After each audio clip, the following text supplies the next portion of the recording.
जी, अस्सलाम वालेकुम। ओके। अ, आजकल आपको पता है कि ट्रेडिंग का बहुत ज़्यादा ट्रेंड है और बहुत सारे लोग जो हैं वो सीखना चाहते हैं। बहुत सारे लोग अपना पैसा गंवा देते हैं क्योंकि वो सही पैटर्न को फॉलो नहीं करते, अपना वर्कआउट सही नहीं करते। ठीक है, उसकी वजह से उनका काफ़ी ज़्यादा नुकसान हो जाता है। तो इसमें शक नहीं है कि इस मार्केट में डॉलर्स ही डॉलर्स हैं।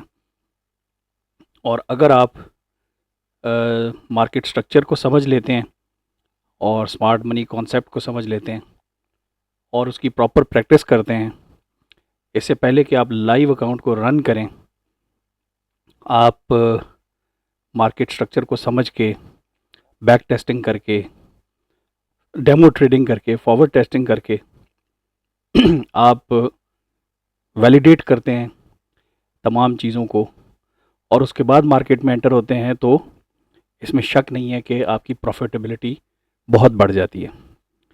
मैं आपको सबसे पहले प्लान दूंगा कि आपको क्या करना है।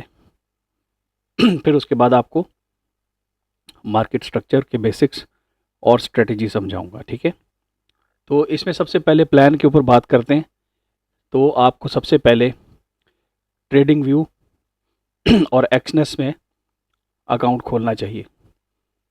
ये दोनों मैं इसलिए कह रहा हूँ कि ट्रेडिंग व्यू में अगर आप 30 डेज़ का ट्रायल वर्जन यूज़ करते हैं तो उसमें आप 30 डेज़ के लिए फ्री ऑफ कॉस्ट रीप्ले में जा सकते हैं, बैक टेस्टिंग कर सकते हैं और इसमें इंडिकेटर्स भी ज़्यादा होते हैं। इसमें आप जिस तरह से चाहें एनालिसिस कर सकते हैं। डिफरेंट जो टाइम फ्रेम्स हैं उसमें आप एनालिसिस कर सकते हैं। एक्सनेस में free of cost back testing आप कर सकते हैं। लेकिन उसमें इशू ये है कि आप सिर्फ एक टाइम फ्रेम में बैक टेस्टिंग कर सकते हैं। तो इसलिए जो है वो आपको ट्रेडिंग व्यू में, मैं मेरी सजेशन ये है कि ट्रेडिंग व्यू में आपको जो है वो टेक्निकल एनालिसिस करना चाहिए और एक्सनेस में आपको ऑपरेट करना चाहिए। ठीक है, किसी एक अ, बंदे को अपना मेंटोर अपना उस्ताद मान लें और उससे स्ट्रेटजी सीखें। तो ये तकरीबन 1 माह जो है वो आपको स्ट्रेटजी को समझना सीखना उसमें लग जाएगा। जब आपको स्ट्रेटजी समझ आ जाती है तो रीप्ले में बैक टेस्टिंग में दिन रात एक कर दें। इसमें आपको बहुत ज़्यादा मेहनत करनी चाहिए, डिफरेंट ट्रेड्स लगा के देखें और पेपर ट्रेडिंग करें। तकरीबन 2 माह आपको इसमें प्रैक्टिस करनी चाहिए। जब यकीन हो जाए कि स्ट्रेटजी ओके है तो डेमो शुरू करें, क्योंकि बैक टेस्टिंग में आपकी जो साइकोलॉजी है, ट्रेडिंग साइकोलॉजी, वो मिसिंग होती है। तो जब आप डेमो करेंगे उसमें आपको किसी हद तक वो साइकोलॉजी आपकी इन्वॉल्व हो जाती है, ऑल्दो के वो भी फेक मनी होती है। आई एम सॉरी, मुझे थोड़ा सा कफ का इशू है, but still I will try कि आपको बात समझ आ जाए। तो डेमो शुरू करें फेक मनी के साथ, $1 लाख का अकाउंट और 1 महीना प्रैक्टिस करें और देखें कि एक माह में आप $1 लाख को कहाँ तक पहुँचा सकते हैं। लेकिन इसमें इंश्योर करें कि आप वही स्ट्रेटजी जो आपने फाइनलाइज़ की है उसके ऊपर सख्ती से अमल पैरा हो। फिर सेकंड महीने में देखें वही स्ट्रेटजी लगा के कि $1 लाख को आप कहाँ तक पहुँचा सकते हैं।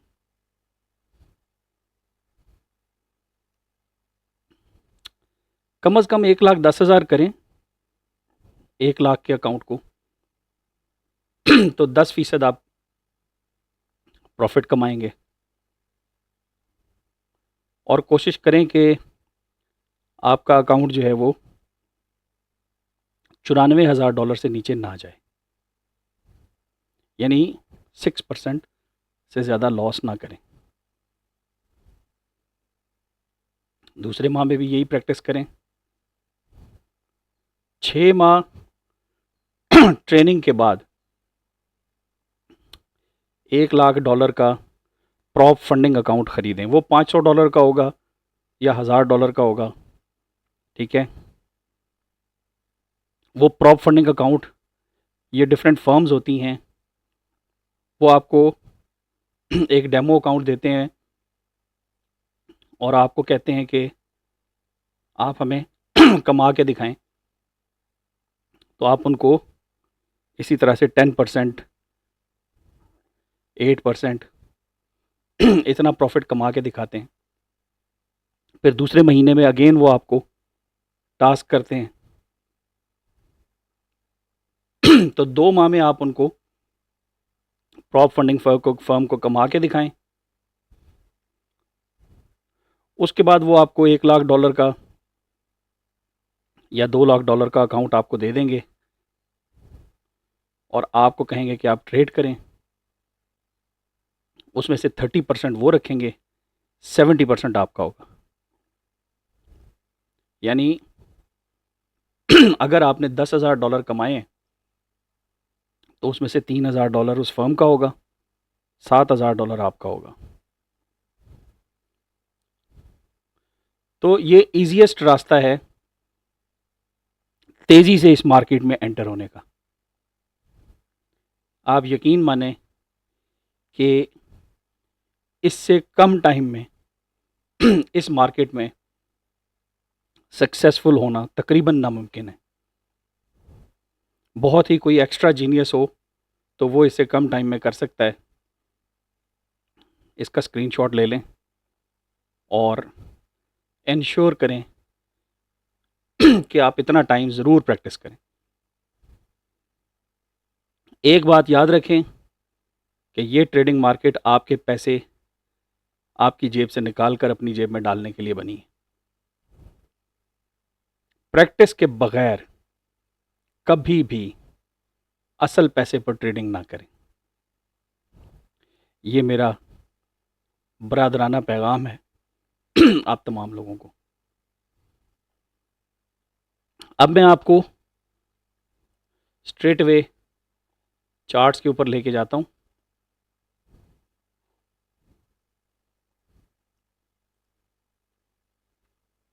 तो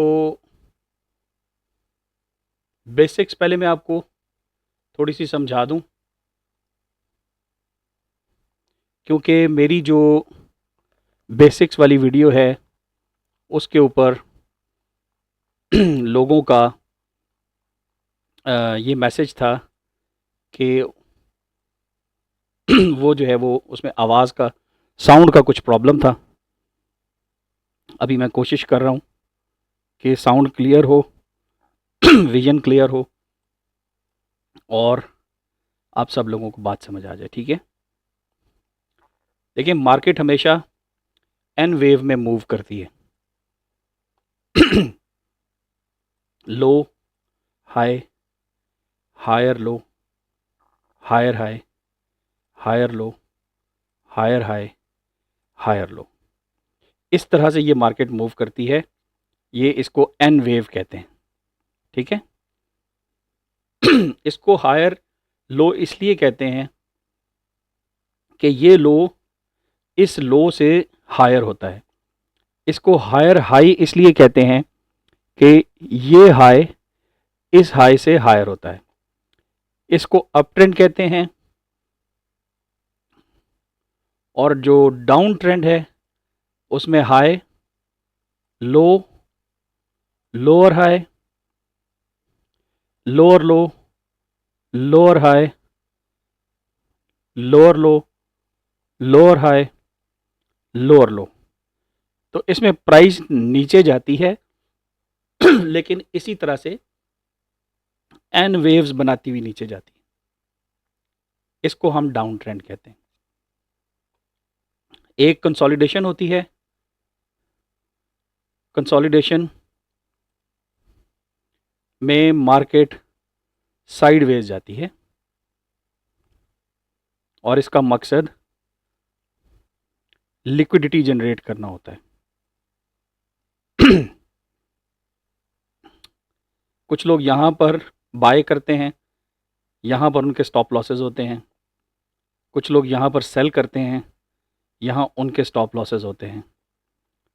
तो फॉर एग्ज़ाम्पल यहाँ पर अगर डाउन ट्रेंड चल रहा है तो मार्केट अप ट्रेंड की जो अपसाइड की जो लिक्विडिटी है वो ग्रैब करने के बाद अपना ट्रेंड कंटिन्यू करती है। ये देखें, यहाँ पर मार्केट ने ये तमाम स्टॉप लॉसेस इकट्ठे कर लिए और उसके बाद अपनी डायरेक्शन में चली गई। ये वाले स्टॉप लॉसेस भी इकट्ठे हो गए। ठीक है,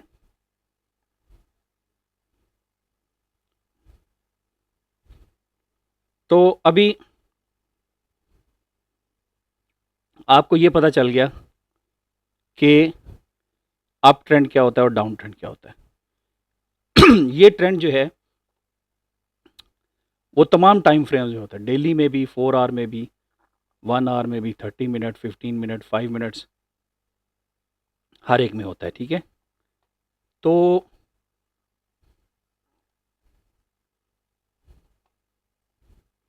जब भी आप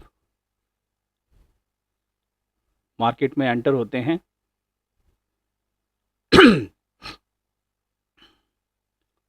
तो सबसे पहले बड़े टाइम फ्रेम में आप ओवरऑल देखते हैं कि मार्केट क्या कर रही है। ओके, तो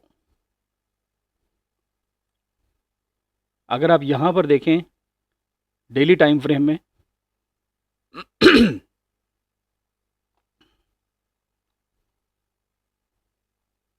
तो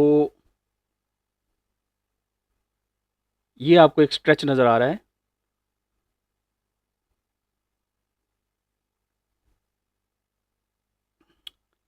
यहाँ पर आपको ये स्विंग पॉइंट है। ठीक है, और जो लास्ट इसने लो बनाया है, हायर लो, वो 1 कैंडल, 2 कैंडल, 3 कैंडल्स। ये हम USD JPY में हैं। ये लो है, ये लो यहाँ पे ब्रेक हुआ है, तो इसको हम कहेंगे D1 में, डेली टाइम फ्रेम में, change of character towards down side.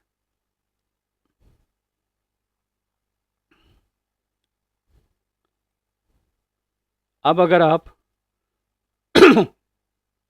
गौर करें तो ये स्विंग हाई है,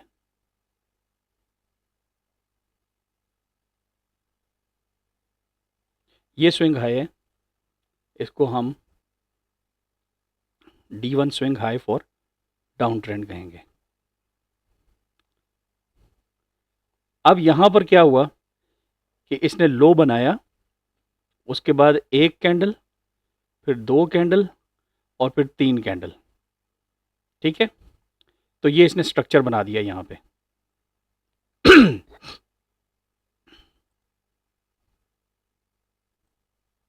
ये स्ट्रक्चर फिर ब्रेक हुआ यहाँ पे, इसको हम कहेंगे D1 break of structure towards down side. अब यहाँ से क्या हुआ कि ये जो ब्रेक ऑफ स्ट्रक्चर हुआ है, this is it's highest point,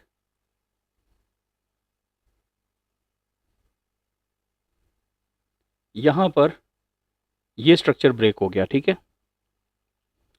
तो यहाँ पर करेक्टर चेंज हो गया। Once again this is D1 में change of character towards upside.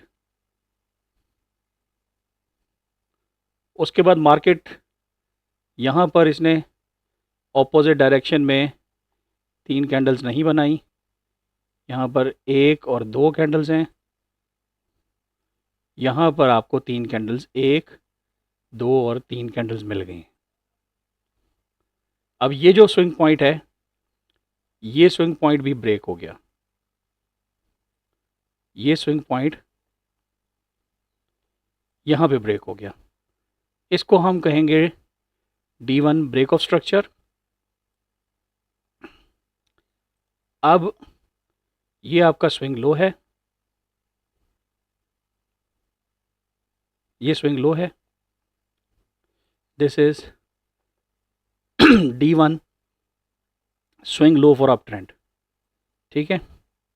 Sorry, swing high कर दिया मैंने।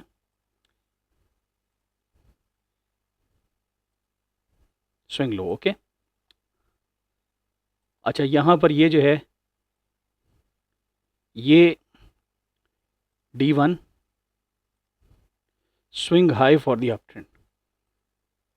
अब डेली टाइम फ्रेम में USD JPY, ये आपका ट्रेडिंग ब्रैकेट है, ये आपकी, ठीक है, ट्रेडिंग रेंज है। यहाँ पर आप फिब रिट्रेसमेंट लगाएं, चूंकि अप ट्रेंड है और यहाँ पर आप रेड कैंडल्स देख सकते हैं, उसकी रेंज डिफाइन करें।